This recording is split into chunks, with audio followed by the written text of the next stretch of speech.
Well, thank you very much indeed, and it is a big thrill to be here. When I stopped being Chief Medical Officer, I mainly doing advisory work for the World Health Organization, and having put my heart and soul into tobacco control when I was Chief Medical, I didn't think I'd get another chance to do something practical, because having an advisory role is interesting, but it's has a demoralizing side to it because people don't always take your advice, and you're an advocate rather than a person who's actually in charge of something and can act. So it's good to be back in the Integrated Care Board as chair, and really that's what I'm going to be talking about this morning. I really only have one question for you and for myself, which I'm not sure I completely can answer yet, which is what should the Integrated Care Board, and I'll say a little bit more about it, what should we be doing for stopping smoking and tobacco control? Because around us are lots of other statutory functions which aren't necessarily directly in our remit. But for those of you who haven't really been following the changes that have been happening, the integrated care systems in England, there are 42 of them, and we're the largest. It's worth noting that in the 70-year history of the NHS, there's only been 10 years, that's the last 10 years, when there was no body between local and national level. And that has been an enduring feature, not just of the 70 years of the NHS, but if you go back to the turn of the 20th century, 1910, 1911, the poor law committees actually had the same footprint as our ICS, as the old Regional Health Authority. So it's an enduring social geography, and it's also an enduring idea that England is too big to coordinate all the work that needs to go on from the centre. And so we're pleased to be back, and we have this very important new component that we are not just about the NHS, we're working very closely with local authority partners who are vital, particularly in the field of public health. So the integrated care system and the integrated care board has a big opportunity, I think, to do some of the things that you would be hoping that we will do. 3 million population nearly. There are 45 countries in the world with smaller populations than us. So we're as big as a small country. And I think we have to think about that, because what would we do if we were a country? And that's a very nice way of looking at it. And then, of course, we have a large workforce and many organizations, and I haven't named all the... there's a convenient umbrella term in the World Health Organization for those bodies that are not governmental. They're called NGOs, non-governmental organizations. And that's one of the terms I've tried to introduce here, but nobody likes it. But it's very much more difficult to then have a list of all the components who are not part of the statutory framework. So there we are. So my question to myself and to you is, with those ingredients, what can we do to not... I don't like, after a long, long time in strategic level of health, I don't much like incremental change. I like transformational change. That's the sort of change that I really love. And we don't see much of it, really, across all of our public sectors, transforming things. But we had some big jumps forward in tobacco control, which I believe are truly transformative. So some familiar statistics for you, but just remind you of them. I've grouped these. We don't often actually dwell much on people who've never smoked, but it's quite interesting. It's about half the population. So when we're thinking about the new target, we need to get make sure those people who never smoke don't go down as a proportion, and build on why are they born into circumstances and when they can maintain that despite all the pressures. But current smokers, as you know, this is a very familiar statistic for you, 13% in the northeast and North Cumbria in 1922. I'm sorry, in 2022, and I'm talking about history too much at the beginning for that. And that's still slightly higher than the England average, but given the formidable reduction that's been achieved, led by Ailsa and her team and all of you working with her, it really is a fantastic number, even though it's slightly still above the national average. But then if you look across our local authority places, you see a considerable variation there. Smoking rates generally are higher in urban than rural areas. I'll show that in a moment. But we do have some differences here. And I don't know how these have worked over a longer period of time, but I would guess that some of them have come about in the last 10 years with the delegation of functions to a much wider range of organizations. So if you look at it by urban, rural, then urban smoking is much more common. And that, of course, could be very clearly linked to deprivation, because 37% of urban areas in the northeast and North Cumbria are in the most deprived quintile, whereas for rural areas, although there is a considerable issue of rural poverty, only 18% are in the most deprived areas. So that's some stats, again, keeping those three groups, current smokers, ex-smokers, and never smoked, the deprivation range in the way that you would expect, and then just some extra data on urban and rural. And then I thought I'd just jump straight to the outcome. Of course, not all lung cancer is caused by smoking, but most of it is, and it's impossible with the national statistics to separate the two categories. So if we look at the incidence of lung cancer, then we don't do so well on the national comparison. The age-standardized incidence for lung cancer in the northeast and North Cumbria, 93.6%, and that's quite a considerable level higher than England as a whole. And all places, with the exception of all places have a higher age-standardized incidence than England. Of course, age standardization means that you can't explain it by different demographic features in the population. So it's a genuine comparison, and it shows, again, great variation. And the Tees Valley suffers quite badly in that comparison. Middlesbrough 115, Hartlepool 114 have the highest incident rates of lung cancer, and North Cumbria and Northumberland the lowest. And of course you do see, if you look at deprivation, the same sort of gradient that you would expect with a gradient from the most deprived, very high rate there. 20%, the 20% most deprived areas in the northeast have an incidence, an age standardized incidence of lung cancer of 142 per 100,000 population, which is about double the figure for England as a whole.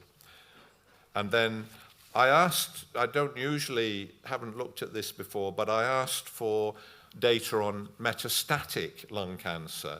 And there isn't an exact definition of that, so they gave me the stage 4 lung cancer. So these are people who are at the end of life because of lung cancer.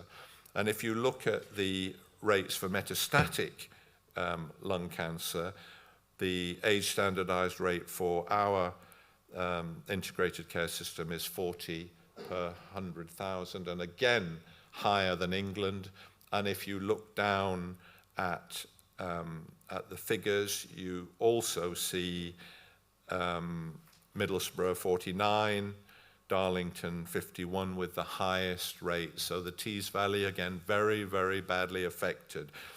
The reason I started in my earlier slide to say the only exception, for the metastatic cancer, North Cumbria is the only exception in that it has a figure of 24.9 per 100,000, which is below the England average. It's a little bit of a quirk given the all-stage rates. So just some background statistics. You're familiar with all of them. I've tried to throw in a few different ones to maybe provoke a bit of thinking. And then the urban-rural and the deprivation gradient is the same for the metastatic lung cancer as it was for most of the other data I've been showing here, with a very high rate for the most deprived. And then this is something that has always fascinated me, because I've always, throughout my whole career, seen variable performance in any service. With any service meant to do the same thing, you will always find variable performance. And systems, whether it's the headquarters of the NHS or my old regional health authority or the strategic health authorities, systems have a real battle to get everybody up to the level of the best. They hardly ever do. It's hardly ever done. So I often went round the smoking cessation services when I became Chief Medical Officer, and I said, why, can you show me data on comparative performance? And at the time they couldn't. So I got data on, because there was a big difference. So I said, well, why? What is it about the best smoking cessation services that are achieving this rates, and why are other people not able to copy that? And at an anecdotal level, one thing that really struck me, and this maybe you shouldn't generalize from anecdotes, but I've learned a bit about assessing soft intelligence in the time that I've worked in my career. And one of the things I noticed was in the smoking cessation groups, and I went around the country to talk to quite a few, there were relatively few younger people. There were a few. And I talked to some of the younger people and said, well, why? Well, we don't really like this sort of group activity. My friends won't come, they're smokers, but they don't want to come. The older people who were there, who were often men and in middle age, they said a fairly consistent line. My grandchildren have been nagging me, my wife's worried about my cough, and so I've decided in the end to come. So it was obviously, I don't know whether there's been any research done on this, but it was obviously a selective group of smokers who like that method of giving up and stick to the groups and move through them. So that's a rather round the houses way of saying that I really would like to return to this idea of how to ensure that if we are running smoking cessation services, which is the best, and can we get everybody scaled up to the best? I am worried that Hartlepool has no smoking cessation service. As I'm being filmed, I won't lapse into further comments about that, but one hopes that situation might be changed before too long. So finally, just a little final run of slides. I hope I've been presenting okay, because I've got a bit confused because I get advance warning of the slides, so I hope you've been following me all right. I may have been one slide behind what I was saying, but if I have, I do apologize for that. The technology is brilliant, so I should have actually latched onto that. So what I've done here, this is just my informal musings about what the ICS and the ICB could do. I mean, these are some of the factors that in academic literature get raised as factors which mean that people are more likely to smoke. So I put them on there deliberately, really, to say, come back to my original question, what should we do that is within our powers and other people probably can't do as easily? So we look at nicotine dependency. What can we do there? We look at the whole question of peer pressure, social norms. When I was talking before the smoke-free legislation, when I was talking to other jurisdictions, there were two things that stuck out very, very heavily to me. One was, if you're walking around a place where everybody smokes, you're more likely to be a smoker. If you're walking around somewhere where nobody's smoking, you're less likely, or you're more likely to give up. That was what the people in New York told me. And then the people in California were interesting, because I said, well, when you've got to your relatively low levels, what more can you do? And they were very strong on what they called environmental symbols, things that people see. So we think, oh, well, no smoking signs, what does that matter? But the idea of marking out areas of the pavement, things like that, you think, well, that's an over-heavy emphasis. But in fact, people notice those things, and it's all part of the influence on the way people view smoking and their place in it. So those are just some of the things that I've been thinking about that we need to engage with. So I'm now synchronizing the slides with what I'm saying. So this, I'm not going to go over all of these, but again, when I was in the shadow ICS and people would, their commonest question was, what is it? What does it do? What will it do? I ended up having to produce little presentations of my own ideas, because it wasn't anywhere in the guidance that was coming out at that point. And I listed, just based on first principles thinking, what a system should be doing. So, for example, we plan. And this 3 million population gives us the chance to plan. We convene people, get everybody together, connect, and explain what needs to be done. That's an important function. It doesn't just happen automatically. If you don't do anything like that, then it all disaggregates to sometimes to too local a level. Resources, of course. But this idea, number 6 there, of running enabling functions, that's an interesting idea. The communication, the IT, the HR side of things, we can do all of that.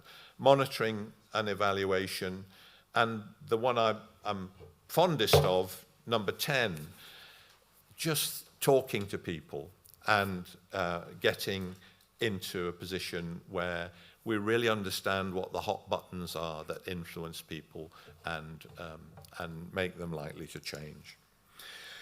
So this has been an unwarranted, an unexpected distraction from the work of tobacco control, and it needs to be sorted out. Vaping was transformational. There's no doubt about that. As a smoking cessation device for adults, absolutely transformational. But there's now, as you know, internationally, great concern about the phenomenon of vaping, almost detached from smoking cessation, the debate, because it's a phenomenon, a behavioral phenomenon in its own right. So this was something featured on the BBC of a young woman in Newcastle puffing as she falls to sleep. There I was walking up Northumberland Street and got my mobile phone camera out and showed that. So very heavily being pushed as a cheap, beneficial thing to do. And then the marketing side of things, none of that was ever intended when vaping was brought in as a smoking cessation device, but policy needs to be sorted out on it, and it's likely to be happening at national level rather than our level, but we would like to see it sorted out in clear terms. So that's all I had to say. I've told you a little bit about what the ICB is. the opportunity we've got of covering 3 million population, some of the functions that we can use, and we need to align all of those to the targets and the goals and the vision of a smoke-free, tobacco-free generation. So thank you very much for listening.